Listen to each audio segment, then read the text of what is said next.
Hello everyone, welcome back to our channel. Tonight, we are diving into one of the most jaw-dropping, heart-stopping moments to ever unfold in a room full of diamonds, designer gowns and deadly secrets. And trust me, you were absolutely not ready for what went down. So, here is what happened. Picture a glittering charity gala at the Fairmont Crest Grand Hotel.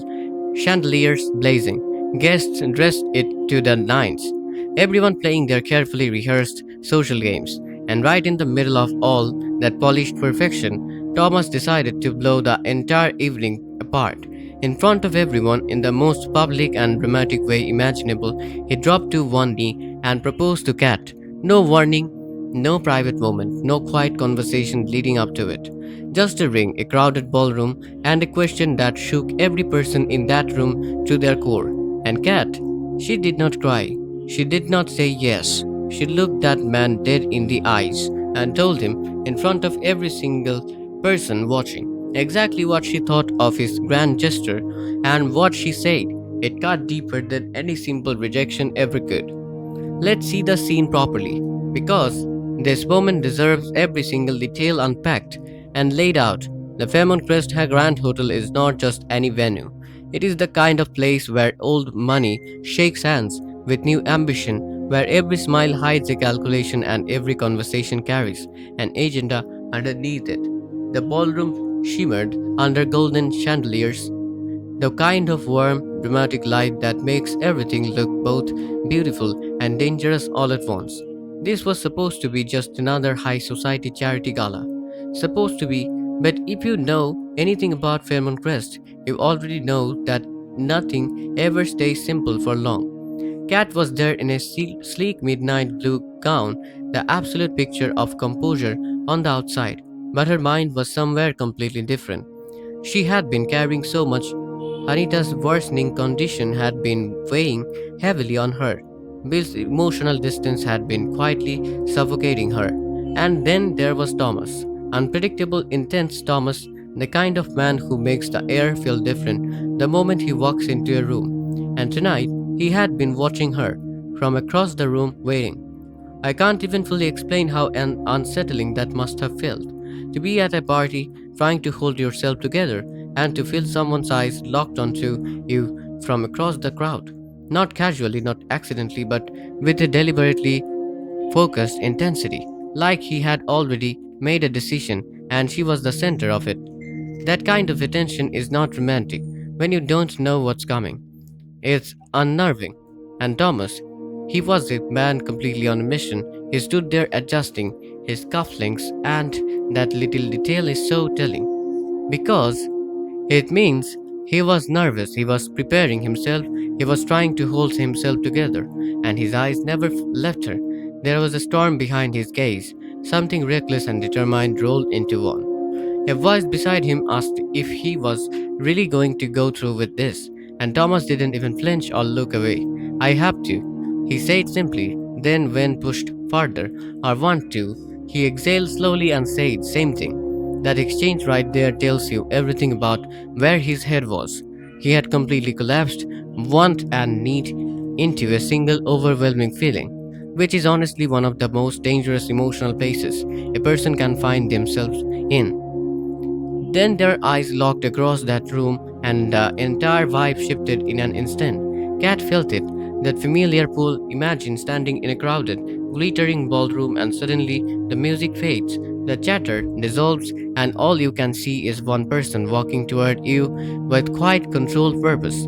Each step deliberate, each second stretching longer than the last. That is exactly what happened. Guests started noticing. Conversation slowed and trailed off. People could physically feel it. Something enormous was coming, and no one wanted to miss it. When Thomas finally reached her, Kat held her ground beautifully. She raised an eyebrow just slightly, kept her tone measured and cool, and told him he looked like he was about to either confess something or cause a scene. He gave a faint smile and said, maybe both. She didn't back down. She told him plainly to just say what he came to say. No games, no theatrics, speak. And then he dropped to one knee. The gasp that rippled through that room. Imagine it, Cat froze completely. The world seemed to genuinely stop in that one suspended moment. He pulled out a small velvet box, opened it to reveal a ring sparkling brilliantly under those golden chandeliers. And he began to speak. He acknowledged his mistakes. He spoke about every wrong turn in his life leading him toward one single truth. He looked up at her with completely unwavering eyes and said the word, "You." He told her he didn't want to waste any more time, that life was too unpredictable, too short, and that if he was going to fight for anything going forward, it was going to be her. And then he said it, "Marry me, Cat," out loud, in front of everybody in that room. The silence that followed was suffocating. No one moved, no one spoke. All eyes were on Kat. And here is where it gets deeply, painfully real. Kat's mind was clearly racing. You could see the collision happening inside her in real time. Shock, confusion, anger, and something deeper she didn't even want to name or acknowledge. Because this was not supposed to happen. Not like this, not now. She looked at him, then at the ring, then back at his face, and then she said quietly, "You can't be serious." He held her gaze and replied, "I've never been more serious." That is when Kat stepped back, just one single step. But in that ballroom, in that devastating silence, that one step communicated everything. She told him plainly that he couldn't just show up, drop to one knee, and believe that fixed everything between them. He tried to clarify he wasn't trying to fix everything, he was trying to start something real, and she echoed that word right back at him, real, after everything that had happened between them. There was genuine, raw pain in her voice in that moment. Not rage, not performance, real pain. Then came the six words that silenced the entire room all over again. Slow, deliberate, unmistakable. "This isn't love.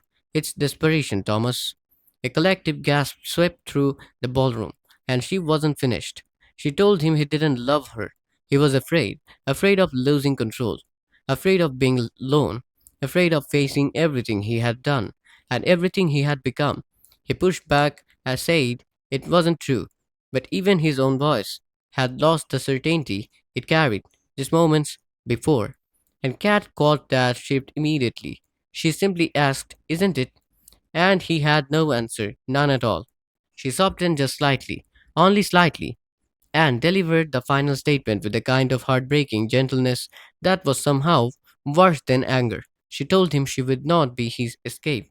She would not be his solution. She told him he needed to figure himself out before he tried to build a life with someone else. When he started to say, "I thought," the words just faded into nothing because he had nothing left. She shook her head and said quietly, "You didn't think." He reacted. That one hit on a completely different level. That hit the bone.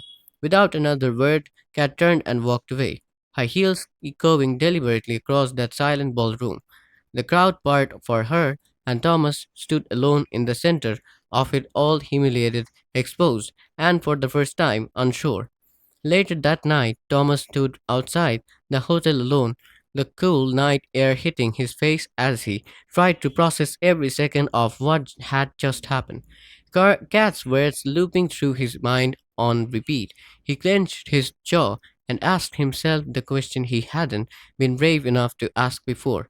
Was she right, or was she just too afraid to admit what they could actually become together?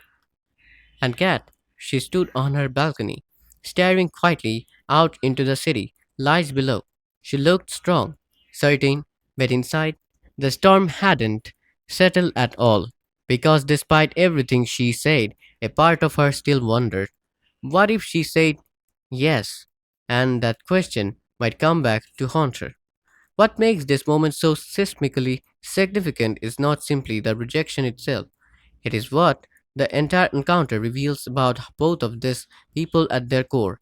Thomas' proposal was impulsive, absolutely, but it was also an unfiltered confession. He laid himself completely bare in the most public setting imaginable, which tells us that whatever has been building inside him had finally reached a boiling point he could no longer contain in private. The crack that appeared in that ballroom is not just about a rejected ring, it is about a man who has been running from himself finally stopping dead in his tracks. and sprinting toward the one person he believed could rescue him from his own chaos. And Kat, brilliantly self-aware as she is, refused to entirely to be that for him.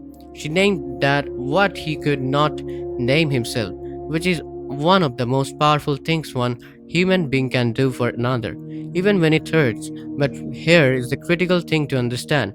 Moments this raw and this public in a place like Fairmont Crest do not simply dissolve into the night air. They ripple outward. The whispers that begin in that ballroom will have consequences nobody in that room can yet fully predict. And Thomas being left standing alone under those chandeliers, that is not a conclusion. That is the opening of something far more complicated and far more dangerous. Honestly, Kat handled that entire situation with more grace and emotional clarity than most people could ever manage in that moment. To be blindsided by a proposal she never asked for, surrounded by judgmental eyes, and still manage to be honest without being cruel. That takes extraordinary strength of character, but I also feel for Thomas in a complicated and uncomfortable way. Not because he was right, he absolutely was not, but because there is something deeply painfully human about reaching a point where you feel like the grand gesture is the only option left. Like if you don't act right now, he will lose everything. The tragedy is that he did it for himself, not truly for her, and Kat saw straight through it. She always does. That is what makes this whole scene so devastating to watch. So there you have it.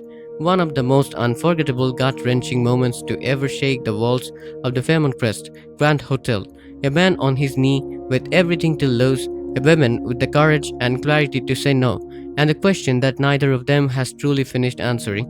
What do you think? Was Kat absolutely right to walk away?